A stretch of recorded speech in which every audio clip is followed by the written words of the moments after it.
Ice hockey is one of the world's fastest and most rugged games, and nowhere is the bruising ice sport played with more spirit and enthusiasm than here at Milwaukee's University School. University School has a strong tradition of excellence in hockey, and that tradition started 55 years ago in 1964 when Coach Fritz came to coach our team. You can teach almost anything except character. Tony was the apex of character. He just has it. As far as coaches go, never mind hockey. I mean, he's the nonpareil. I've never seen anybody better. He built the USM hockey program to a state power. This magic that this guy had just infused everything he did. Going away, one of the best skaters I've ever seen. I mean, he was a better skater than a lot of the guys in the NHL. I started playing for Tony when I was a freshman, 14 years old. Tony was 21. He just, a couple years earlier, came to University School right out of the NHL. He almost immediately had an impact on everybody. Super charismatic. Not that hockey needed to be cool, but Tony was cool. He was the Pied Piper. He knew hockey inside and out. He was a great leader, an amazing motivator, with passion coming out of every pore of his body, which is still true today. Coach talked to us about the three fundamentals that were important to the game of hockey, was skating, passing, and shooting, in that order. Coach told us that we were going to headman the puck like the Montreal Canadiens, we were going to forecheck like the Toronto Maple Leafs, and we were going to backcheck like the Boston Bruins.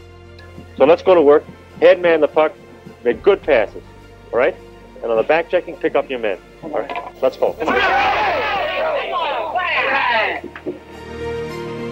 Tony ran the hockey store, he ran the rink, so he was the man for hockey.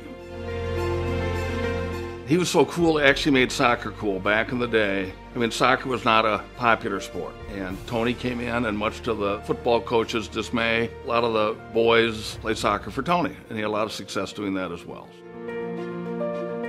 He has got extremely high standards of performance and conduct, and he set the example himself.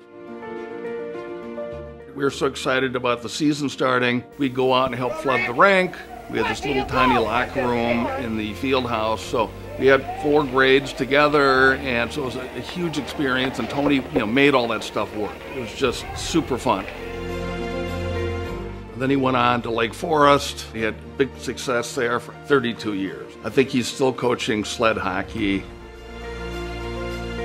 I had the dividend of playing for Tony and having a lot of success and fun. I have 4 sons. They all played at University School. Tony was one that kind of got that program really cranked up. Then after Tony, it was Lowell McDonald and Cal Roadhouse. I had more fun than a father deserved. I had the opportunity to play for 5 head coaches in my career. One of those coaches went on to the NHL and even won a Stanley Cup. And while I learned some things from those other coaches, the coach taught me more about the game of hockey than all the rest of them combined. I love this sport so much, and to be able to teach it to someone else, to play it the way I'd like to see it played, is probably the greatest satisfaction for me. There is a relationship between a coach and a player that really can't be described, and it goes on all year long, and as the year progresses, it becomes such a tightly knit family. And everything else that happens, bad weather, cold weather, when you win and your team is working together, everything else is forgotten, and it's a great pleasure.